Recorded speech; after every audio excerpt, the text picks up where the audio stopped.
ಪಂಚಮಸಾಲಿ ಮೀಸಲಾತಿ ಹೋರಾಟದ ವೇಳೆ ಪೊಲೀಸರಿಂದ ಲಾಠಿ ಚಾರ್ಜ್ ವಿಚಾರಕ್ಕೆ ಸಂಬಂಧಪಟ್ಟಂತೆ ಸ್ವಾಮೀಜಿ ಪ್ರತಿಕ್ರಿಯೆ ಕೊಟ್ಟಿದ್ದಾರೆ.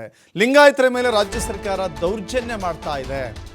ಲಾಠಿ ಚಾರ್ಜ್ ಖಂಡಿಸಿ ನಾಳೆ ರಾಜ್ಯಾದ್ಯಂತ ಪ್ರತಿಭಟನೆ ಮಾಡ್ತೇವೆ. ಬೆಳಗಾವಿಯಲ್ಲಿ ಪಂಚಮಸಾಲಿ ಪೀಠದ ಜಗದ್ಗುರು ಬಸವ ಜಯ ಮೃತ್ಯುಂಜಯ ಸ್ವಾಮೀಜಿ ಹೇಳಿಕೆ ಕೊಟ್ಟಿದ್ದಾರೆ.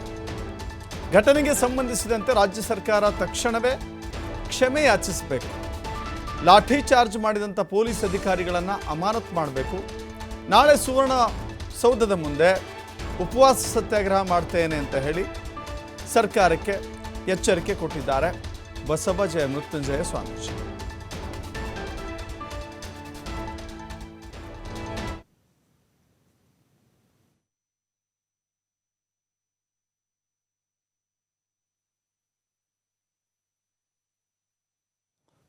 ಬಸವ ಜಯ ಮೃತ್ಯುಂಜಯ ಸ್ವಾಮೀಜಿ ನೆನ್ನೆ ನಡೆದಿರುವಂಥ ಲಾಠಿ ಚಾರ್ಜ್ ವಿಚಾರಕ್ಕೆ ಸಂಬಂಧಪಟ್ಟಂತೆ ಪ್ರತಿಕ್ರಿಯೆಯನ್ನು ಕೊಟ್ಟಿದ್ದಾರೆ.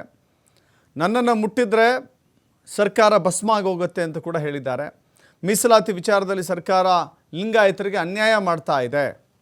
ಪೊಲೀಸರಿಂದ ಬೆದರಿಸುವಂಥ ಕೆಲಸ ಆಗ್ತಾ ಇದೆ. ಪೊಲೀಸರು ಲಾಠಿ ಚಾರ್ಜ್ ಮಾಡಿದ್ದಾರೆ, ಅನೇಕರು ಗಾಯಗೊಂಡಿದ್ದಾರೆ.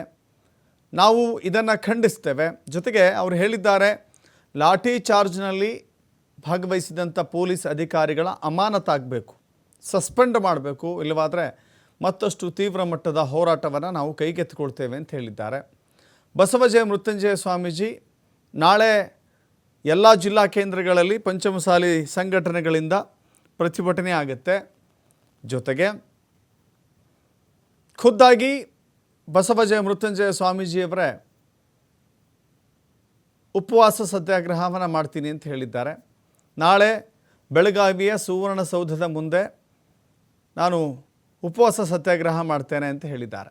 ಸೊ ಈಗ ಸರ್ಕಾರ ಯಾವ ಹಂತಕ್ಕೆ ತೆಗೆದುಕೊಳ್ಳುತ್ತೆ ಅಂತ ನೋಡಬೇಕಾಗಿದೆ. ಸದ್ಯಕ್ಕೆ ಸರ್ಕಾರ ಲಾಠಿ ಚಾರ್ಜ್ ವಿಚಾರವನ್ನು ಕೂಡ ಕಾನೂನು ಮತ್ತು ಸುವ್ಯವಸ್ಥೆ ಕಾಪಾಡುವ ನಿಟ್ಟಿನಲ್ಲಿ ಅದು ಅನಿವಾರ್ಯವಾಗಿತ್ತು ಅಂತ ಹೇಳಿ ಸರ್ಕಾರ ಸಮರ್ಥನೆ ಮಾಡಿಕೊಂಡಿದೆ. ಇವತ್ತು SM ಕೃಷ್ಣ ಅವರ ನಿಧನದ ಕಾರಣಕ್ಕಾಗಿ ಎಲ್ಲಿಯೂ ಕೂಡ ಈ ವಿಚಾರ ಜಾಸ್ತಿ ಚರ್ಚೆಗೆ ಬರಲಿಲ್ಲ. ಈಗ ನಾಳೆಯಿಂದ ಒಂದು ಕಡೆ ಪಂಚಮಸಾಲಿ ಸಮುದಾಯದಿಂದ ಹೋರಾಟ ನಡೆಯುತ್ತೆ, ಮತ್ತೊಂದು ಕಡೆ ಸ್ವಾಮೀಜಿಯಿಂದ ಉಪವಾಸ ಸತ್ಯಾಗ್ರಹ ಕೂಡ ನಡೆಯುತ್ತೆ. ಈ ವೇಳೆ ಸರ್ಕಾರ ಯಾವ ನಿಲುವನ್ನು ತೆಗೆದುಕೊಳ್ಳುತ್ತೆ ಅನ್ನೋದು ಕೂಡ ಭಾಳ ಇಂಪಾರ್ಟೆಂಟ್ ಆಗುತ್ತೆ. ಸರ್ಕಾರ ಸ್ವಾಮೀಜಿಯ ಆಗ್ರಹಕ್ಕೆ ಒಪ್ಪುತ್ತಾ ಅಥವಾ ಸಂಧಾನ ಮಾಡುತ್ತಾ ಅಥವಾ ಮೀಸಲಾತಿಯನ್ನು ನೀಡುವ ನಿಟ್ಟಿನಲ್ಲಿ ಒಂದು ಹೆಜ್ಜೆ ಮುಂದೆ ಹೋಗುತ್ತಾ ಕಾದು ನೋಡಬೇಕಾಗಿದೆ.